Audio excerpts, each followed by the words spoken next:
আসেন আসেন আসেন, ভালোভাবে যাবেন। খুব ভালো হয়েছে, দারুণ হয়েছে। দাদা আসছি, কেমন আছি? ভালো? বড় না গাড়িটা, বলে ছোট। এই বড় গাড়ি, হ্যাঁ বড় গাড়ি এখানে ঢুকছে না। দেখতে হবে কি গাড়ির গেটআপ কি। হ্যাঁ এদিক থেকে নামও নেমে দেখো তবে তো গাড়িটা গোবর গোবর। হ্যাঁ এই যে, 2 লাখ 70 হাজার টাকা দাম পড়বে। বাবা তুমি এই দিক দিয়ে কোথায় যাবে? তোমাকে ওই দিক দিয়ে যেতে হবে। এখানে যাবে না? এখান দিয়ে বেরোবে? হ্যাঁ, বেরোবে না? কেন বেরোবে না? রেখে বেরোবে। দেখো পেয়ালে হ্যাঁ, কেন বেরোবে না? হুম রসুন নতুন কিনেছে দিতাম তো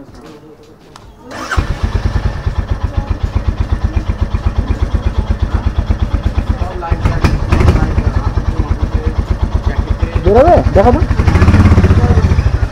দেখি ট্রাই করে দেখি।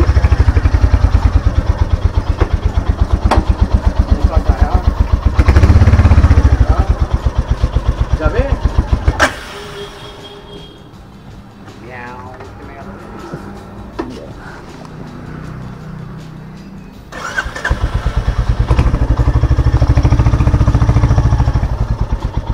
যাবে না নাকি? হুম একটু টানো তো।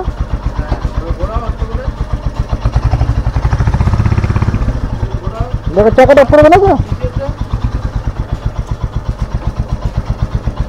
সরু না রাস্তাটা। হুম। যাবে দেখো তো। চলে হ্যাঁ? চলে যাবে?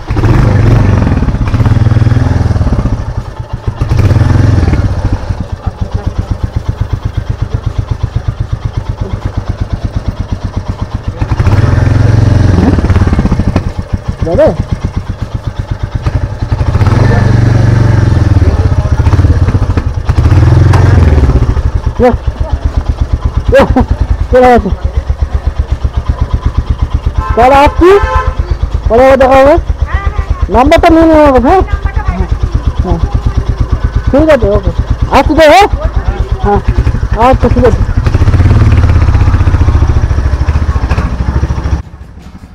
ফাইনালি দেখতে পাচ্ছি আমি বের করলাম গাড়িটা, কারণ গলিটা একদম সরু, একদম ডিফিকাল্ট, কারণ নতুন গাড়ি, গাড়িতে স্ক্র্যাচ না পড়ে তার জন্য একটু খুব অসুবিধা যায়। ফাইনালি বের হয়ে গেছে। সো বন্ধুরা, welcome back to my channel. So আমি আছি এখন রঘুনাথগঞ্জের সদরঘাট, আমার একটা বন্ধুর বাড়িতে ছিলাম, দেখতে পেলে বের হলাম।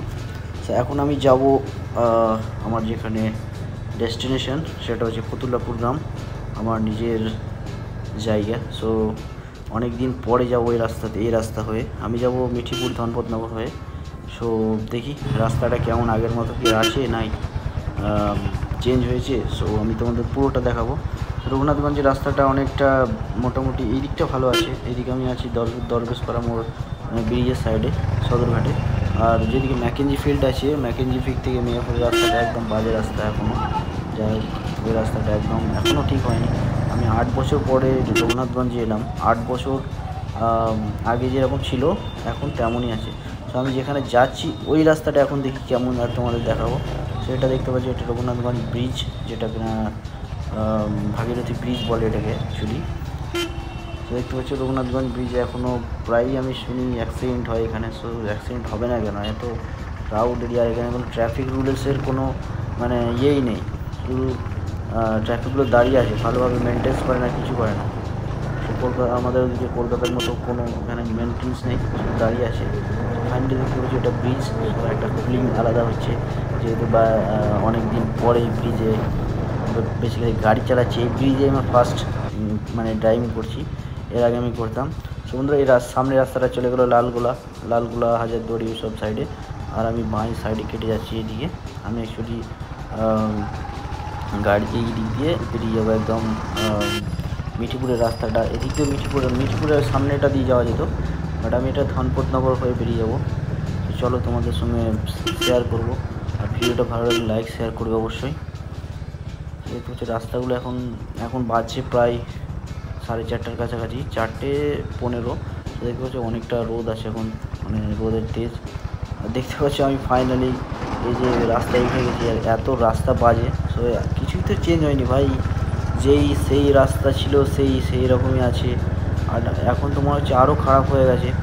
মানে এখানে বিশাল ডেঞ্জার রাস্তা, চারি সাইডে দেখতে পাচ্ছি জঙ্গল, রাস্তার ইয়েটা মানে ইয়েটা ছোটো হয়ে গেছে, আর সাইড সুইডে একদম পুরো ঘাস, কোনো মেনটেন্স নেই, কিছু নেই। যাই হোক, আমি 8 বছর আগে যা দেখেছি তার থেকে মনে হয় রাস্তা আরও খারাপ। এই রাস্তায় সাইকেল চালিয়েছি আগে, আর এখন দেখতে পাচ্ছি বাইক নিয়ে যাচ্ছি, কিন্তু রাস্তার হাল কন্ডিশন একদমই মানে উন্নতি যাকে বলে, বিশাল উন্নতি। যাই হোক, সো চলো এবার আমাদের ওই দিকটা কীরকম রাস্তা আছে সেটাও দেখাবো। এরপরে আমি লালখান্দিয়ার ব্রিজে দেখতে পাচ্ছি ক্রস করবো। এটা হচ্ছে লালখান্দিয়ার ব্রিজ, এবার মেন ইয়েটাই উঠছি আমি। দেখতে পাচ্ছি কোনো কিছু চেঞ্জ হয়নি, সো কিছু। এটা হচ্ছে লালখান্দিয়ার ব্রিজ, ফার্স্ট ব্রিজ, এটা গেটের ব্রিজটা। তো ব্রিজের উঠতি রাস্তাটা প্রচণ্ড খারাপ, আর সেকেন্ড ব্রিজে উঠতে দেখি রাস্তাটা, এটা নাকি শুনেছিলাম ভালো রাস্তা, কিন্তু যা দেখছি আমি নিজের চোখে এ তো অবিশ্বাস্য। 8 বছর আগেকার থেকেও তো বাজে রাস্তা, দেখতে পাচ্ছ কি হাল, মানে গাড়ি যে কোনো সময় খারাপ, লিক পাংচার হয়ে যেতে পারে। আর এটা হচ্ছে সিআইএসএফ ঘাট, লালখান্দিয়ার ব্রিজ, যেটা কিনা আমাদের ভাগীরথী গঙ্গার সাথে এই ইয়েটা মিশেছে। এখানে দুটো কানেকশন, এখানে গেট, লক গেট আছে। আর লালখান্দিয়ার ব্রিজটা মোটামুটি দেখতে পাচ্ছি ক্লিন আছে। এটা ঠিক ব্রিজটা মেনটেন্স হচ্ছে, যেহেতু এটা সিআইএসএফ আন্ডারে আছে। আর বাঁ সাইডে আছে সিআইএসএফ কটেজ, দেখতে পাচ্ছি এইদিকে, এখানে কটেজ সিআইএসএফ ক্যাম্প আছে। এখানে ক্যাম্প ছিল, বাট একটাও সিআইএসএফ আমি দেখতে পেলাম না, চোখে পড়লো না। এই যে বাম সাইডে আছে কটেজ, আর এখানে পিকনিক স্পট ছিল পুরোটা এটা। আর দেখতে পাচ্ছি রাস্তা একদম বাজে, একদম যাক। এখান থেকে রাস্তাটা দেখতে পাচ্ছি মোটামুটি ভালো, একটা চলে গেলো ধাওয়াপাড়ার দিকে, আর লবণচুয়া ধাওয়াপাড়া, আর এটা আমি চলে যাচ্ছি সোনাপুর হয়ে যাব। সেটা দেখতে পাচ্ছি আমাদের সিআইএসএফ ঘাট মেন পয়েন্ট, যেটা কিনা ফেরি পয়েন্ট বলে। এখানে একটা নৌকা চলে ওই পাড়ে যাওয়া আসা করার জন্য। আর এটা এখানে অনেক দোকান টোকান আছে, সো চেঞ্জ হয়নি, দেখতে পাচ্ছ জল কাদা সেই রকমই আছে আগের মতনই, বলে এই জায়গাটা বলে চেঞ্জ হয়েছিল। বাট আমি তো নিজের চোখে দেখি, তোমরা দেখতে পাচ্ছ, যারা যারা ফতুল্লাপুর থেকে দেখছো অলরেডি, তারা তো বুঝতেই পারছো কেমন রাস্তা। যাই হোক, এই রাস্তাটা মোটামুটি ভালো লাগছে। এটা চলে গেলো গঙ্গা ব্রিজ রাস্তাটা মোটামুটি। আর আমি ডান সাইডে চলে গেলাম আমি সোনাপুর হয়ে, আমি ওই গ্রামে ঢুকবো।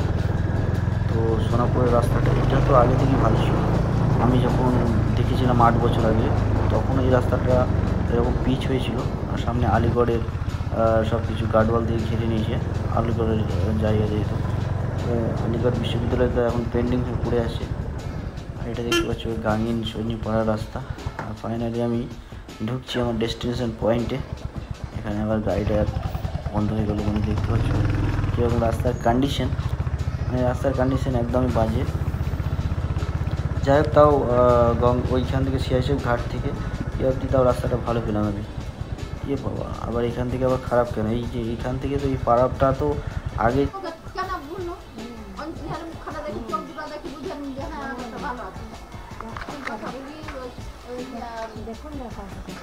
কলকাতা, এই গাড়ি কলকাতা থেকে নিয়ে এলাম।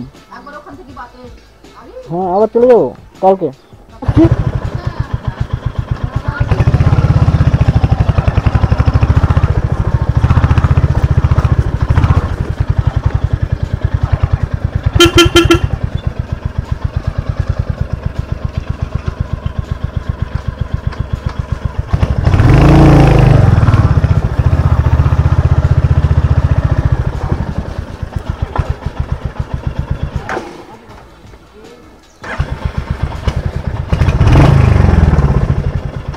হ্যাঁ, তোমার পৌঁছে আমি আসছি 10 মিনিট।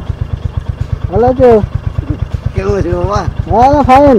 আচ্ছা, বলো, বসো বসো, চেপেছো? চলো, মোটামুটি সবই ঠিক আছে, কিন্তু এখন এখানে জিনিস একটাই দেখলাম, যেটা বাঁশের বেড়াগুলো কিন্তু এখনও সরেনি। সব যেটা 8 বছর আগে যেটা দেখেছিলাম সেই রকমই আছে। রাস্তাটা একটু চেঞ্জ হয়েছে, এরকম রাস্তা ছিল না, এটা মানতে হবে। ঢালাই রাস্তাটা ছিল না, এটা আগে একদম কাঁচা রাস্তা ছিল। সে এখন দেখতে পাচ্ছ এইখানে কোচিং সেন্টারটাও দেখলাম। আর এইখানে একটা এই যে পাড়ার মহল্লাতে যেমন সব আড্ডা মারে, তাস টাস খেলছে সবাই এখানে, সবাই রাস্তাটা দেখতে পাচ্ছ, এই রাস্তাটা, এই যে এই গর্তর সাইডে এই যে ঢালাইটা হয়েছে পুরোটা, এই রাস্তাটা কিন্তু আগে ছিল না। আগে এই রাস্তাটা একটু ভালো করেছে, এটা একদম প্রচণ্ড ডেঞ্জারাস রাস্তা ছিল। বাপরে, এই রাস্তা তো আরও মনে হয় ডেঞ্জারাস। সো দেখতে পাচ্ছ এইটা এমনই রাস্তা, চিপসের কুচি পড়ে আছে। সো এটা যদি সামনের ব্রেক মারা যায় তাহলে তো একদমই চাকা স্ক্র্যাপ করে পড়ে যাবে। সেটাকে সবসময় এইসব রাস্তায় গাড়ি চালালে সবসময় ইঞ্জিন ব্রেক মারতে হবে। ইঞ্জিন ব্রেক না মারলে কিন্তু একদম পড়ে যাবে। একদম সবসময় লিমিটে গাড়ি চালাতে হবে, কন্ট্রোলে রাখতে হবে গাড়িটা।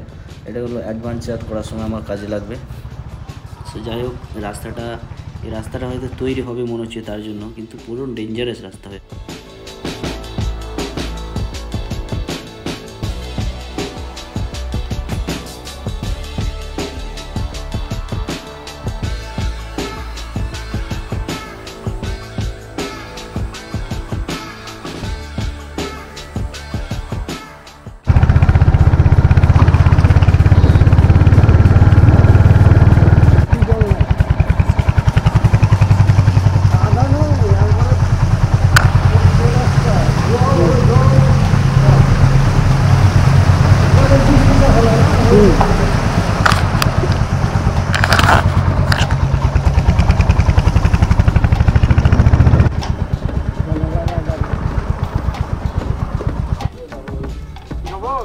বলো, কোথায় যাবে আমি কলকাতা থেকে এলাম। এখন কলকাতা থেকে এলে বেশি না, মোটামুটি 6 ঘন্টা লাগে। রাস্তা ভালো, হেভি রাস্তা। শুধু তোমাদের এই রঘুনাথগঞ্জ থেকে এপার থেকে লালখান্ডা অবধি খারাপ, জোর গাড়ি চালা যায় না। NH-30 বিশাল। অরে বাপরে, যা রাস্তা দেখতে পাচ্ছ। সো ফাইনালি আমি গঙ্গা ব্রিজ হয়ে একদম NH-12 উঠে গেলাম। সো এইদিকে চলে যাচ্ছে ফারাক্কা, আর আমার ডান সাইডে চলে যাচ্ছে কলকাতা। সো আমি এখন ফারাক্কা দিকে যাচ্ছি। সো আমার কালকে ব্লগ হবে Murshidabad to Kolkata. So okay, thank you, এখান থেকে শেষ করলাম। সো ভালো লাগলে চ্যানেলটা লাইক সাবস্ক্রাইব করবে। তো দেখা হবে নেক্সট ভিডিও।